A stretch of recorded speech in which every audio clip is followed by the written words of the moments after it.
Good morning, everybody. I hope you're doing well.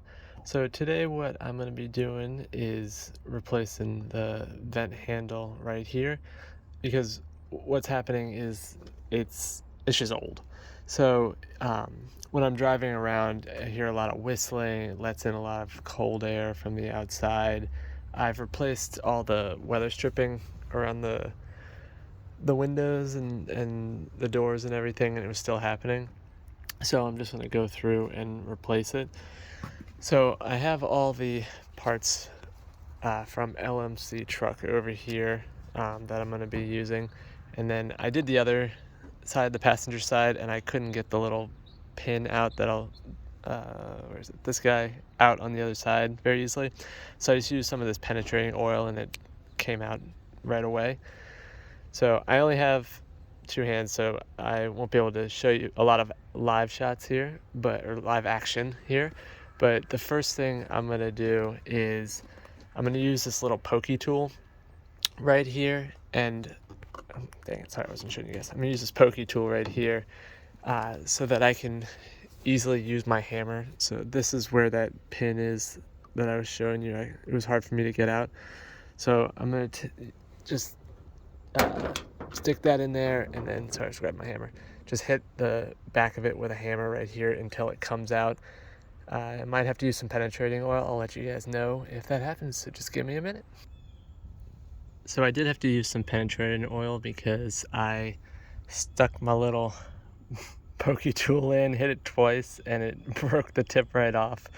So I have gotten it partially out. I'm going to see if I can just use a pair of pliers and pull it the rest of the way out, or if I have to keep hammering. All right, I got it out. So now the next thing that we're going to do is we're going to take off the handle part over here, and you just want to be really careful when you take it off because there is a spring inside of it. So it could fly up and hit you in the face, or you could lose it, which if you lose it, it's fine. You might run over it, or which you don't want to do, but there's not any other pieces in here. You wouldn't know what order it goes back in. So when you take this off, just be aware of that there is a spring in there, because that's what works the button right over there. And I know some models of vent windows don't have this. I want to say it's like some of the ones in the 70s or whatever, but that doesn't, whatever, mine does have it. So if yours does too, just be aware of that spring in there. So I did exactly what I told you guys not to do, and I dropped it all on the floor over here. So the little button also fell to the floor, so I guess that is one other thing you got to be aware of. But this is why you guys probably saw that I have this magnet over here, is because I dropped that screw or that spring all over the place. So this is helpful to have this over here so you can find it. All right, so back over here on this side, what you have in there is a Torx bit. I'm gonna see if I can get it for you guys. I think, can I get it for you? Yeah, so you have it right there, and it's a T30.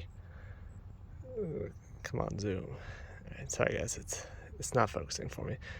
Anyways, it's a T30, so you just put that in there and then you'll turn it like you would. So once you unscrew it, this is where you kind of want to be careful, because as you can see, I almost lost my thing to the ground, but we can still see how it went there. So let me put that down here. So it goes in with the let me turn it around for you. So it goes in like this. So we just want to make sure that we put the new one back together correctly. All right, so I've put the new one back together right there. So then we're gonna come and, you know what, let's clean that off a little bit. Just a smidge. All right, so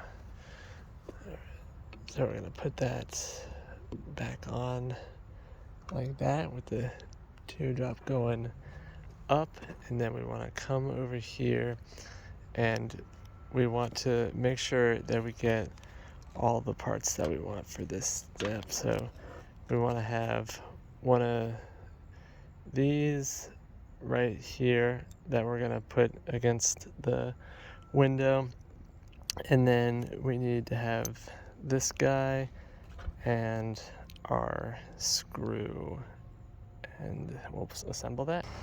Alright, so I have it assembled now. It's a little trickier on this side because I have to hold it with my right hand and try to use a screwdriver with my left, so it took me a little while to get that. But once you have that assembled properly, I still have to get this little wavy metal band pushed back a little bit further. But once I do, then we're gonna get the handle and the spring and we're gonna install that. So here's the handle. So we take this right here and you drop it in so that the little arms go into those little divots right there. Let's see if I can get it on the first try. Not even close. Alright, so we're good there, and then we take the spring and you kind of drop it in like that, and then we're gonna go back over here, and then we are gonna so when I did this before, it's a little bit difficult, so you have to have it pressed in just right, and also make sure that you're getting that pin back in these holes over here. So what I did before is I started it. Come on, focus. What are you doing? What are you doing? Why are you being like that? What I did is I started it with the hammer, and then once I had it set, I just knocked it in real quick, and then I was done. So here we go. So this is it not in right now, but it'll click right into place. See how there's no space there? So once you have that, that's when you can hammer it in. Alright, there we go. I got it in. So and now it opens and closes just like it should, and you can see that it's got a good seal all over the place, and that looks good over there, so I shouldn't have any more whistling. Thanks for watching. I hope you will like and subscribe for more videos, and I will see you next time.